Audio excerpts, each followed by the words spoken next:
That's a big shark. I figured if it's gonna happen, I want it to happen fast.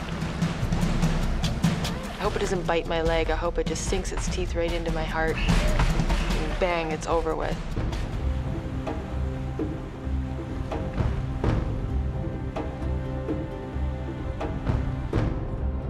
I didn't know what to expect going to the Solomon Islands for the first time. I remember getting off the plane and thinking how awfully hot it was. 35-year-old Melissa Armstrong was a hotel manager in Toronto. But fed up with metropolitan life, she quit her job and traveled here in search of adventure. I wasn't feeling fulfilled. She's found a job working with marine researcher David Tomlinson, who spent almost 30 years studying the oceans. I began diving in 1963 in the Bahamas. I'm very lucky to be able to study much of our oceans and see things that not a lot of people get a chance to see. The dive site is 20 miles offshore. Melissa has never been diving so far from land. I was excited. I felt good about the dive. It wasn't until I went out there that I thought, oh, wow, I'm really out in the middle of nowhere. What's up? Nothing. Well, I guess maybe I'm just a little nervous. What about? I was a little embarrassed because I wanted to be like the guys, one of the guys, and I said, I'm afraid of sharks. No, you don't have to worry about sharks. They're much more afraid of us than we are of them. I doubt it. I'm serious. They hardly ever bother divers. Now, if you were up on the surface like a surfer, flapping around, then you look like shark bait. But when you're down below, there's nothing to worry about. Can you zip me up?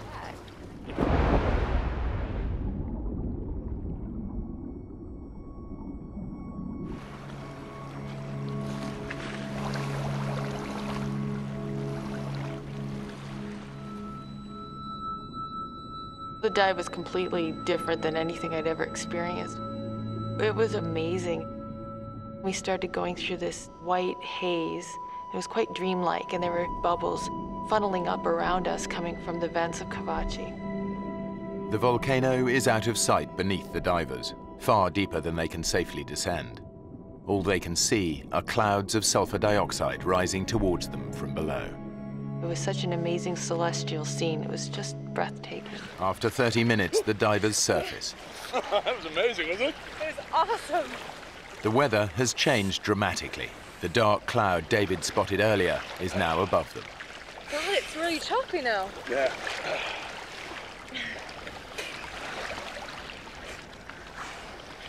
There's the boat, it's miles away.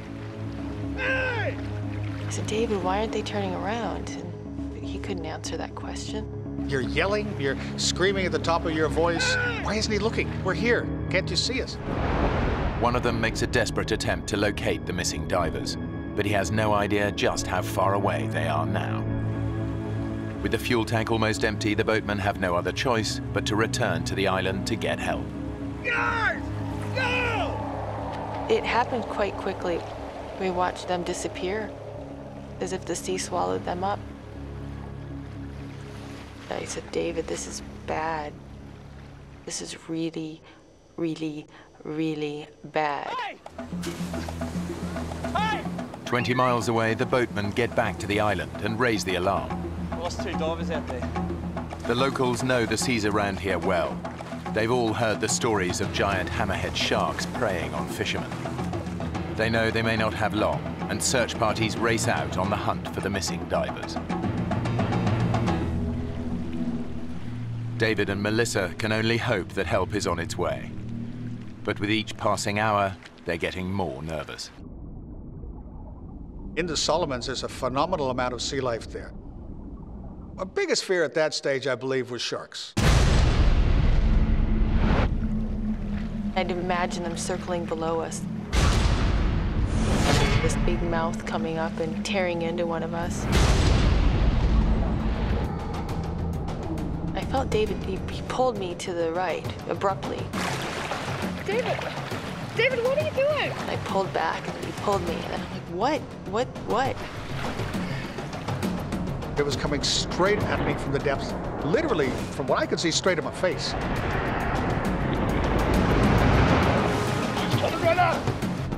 It was this huge, ugly barracuda, probably 5.5 feet. They can be very aggressive, and they have been known to attack people before. David knows the great barracuda has a ferocious bite. All he has to do is hit me in my hand, my arm, my leg. If I start bleeding, I've got another major problem. I've got a problem with sharks. Against 2 sets of razor-sharp teeth, David's only defense is his camera. I needed something to ram and protect us. That was the first thing to use.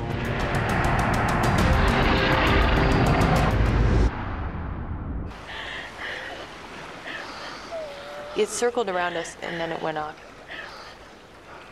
He couldn't believe it didn't do anything else. It's gone. But I kept looking for it because I just didn't want to be caught by surprise by one of those. As night started wrapping itself around us, it was completely terrifying. Thinking, oh my God, we're going to be here at night. We're going to have to deal with what we just dealt with, only in blackness. What? Stop. Stop swimming. Look, in the water. All of a sudden, I find that every time we move our arm or our leg, the water's glowing.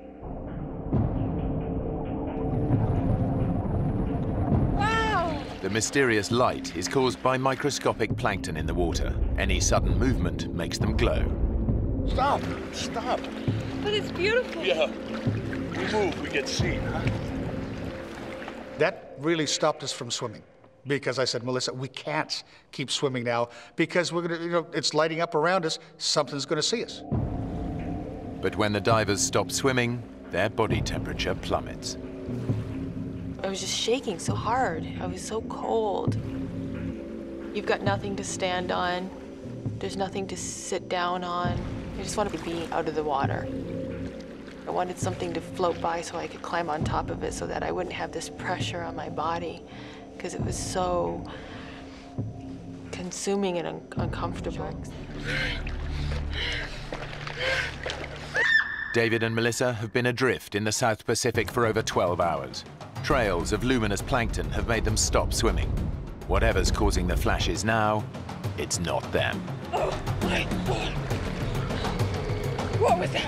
We were seeing little explosions of light within, 5-10 meters of us. Ah! Did you see that? There'd be a flicker of light, and then another one, and then another one. What sort of fish they were, I don't know. Any minute. You expect something's going to hit you. Oh my God! Your fear is unbelievable.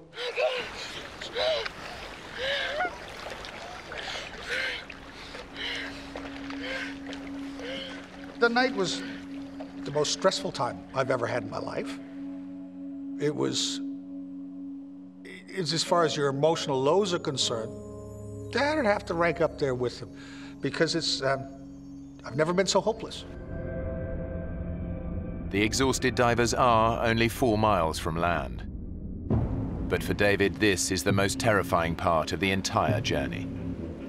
I didn't totally mention to Melissa at that stage that I believe the greatest fear we're going to have is that last bit, right in close to the shore, because it's an area I wanted to fish, because there's so much sea life there, including your upper major predators. I remember thinking, what's that piece of plastic sticking out of the water? It looks like a sailboat's on its end, or almost like a kayak sticking straight up out of the water. Well, what's that plastic?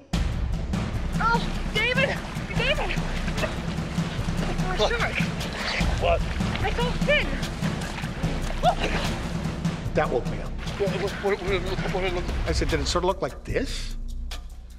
And she says, yeah. And what I sketched with my finger was a dorsal fin of a hammerhead shark.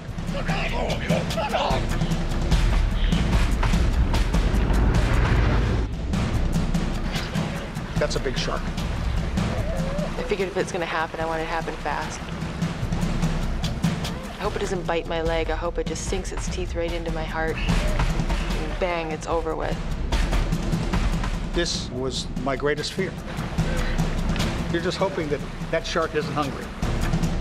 With all the bad things that have happened, a little bit of good luck would be nice right now.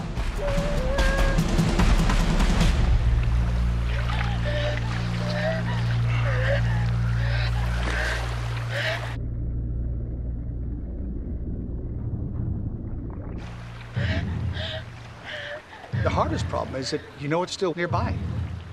You're still waiting in the back of your mind, it's going to sneak up on you. The divers make a last desperate attempt to reach land. After 26 hours in the ocean and an agonizing 20-mile swim, they're finally just a few hundred yards from their goal. We're 100 meters from the shoreline, but the odds were that we weren't going to survive. Ready?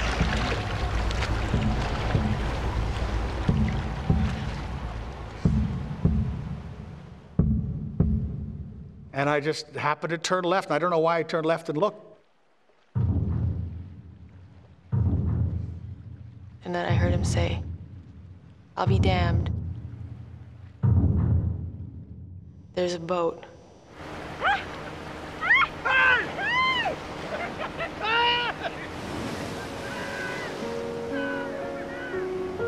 It was unbelievable.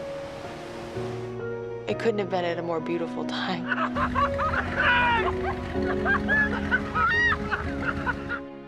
It was an unbelievable feeling.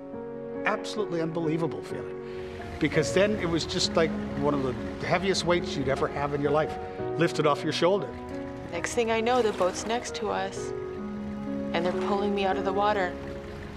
And I'm like, I was this crazy mad woman. I was crying and laughing.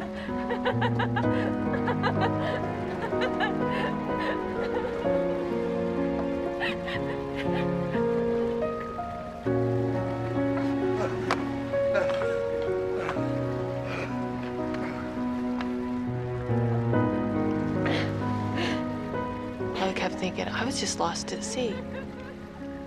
I was just lost at sea for 26 hours. The sharks didn't eat us. We didn't die. I'm alive.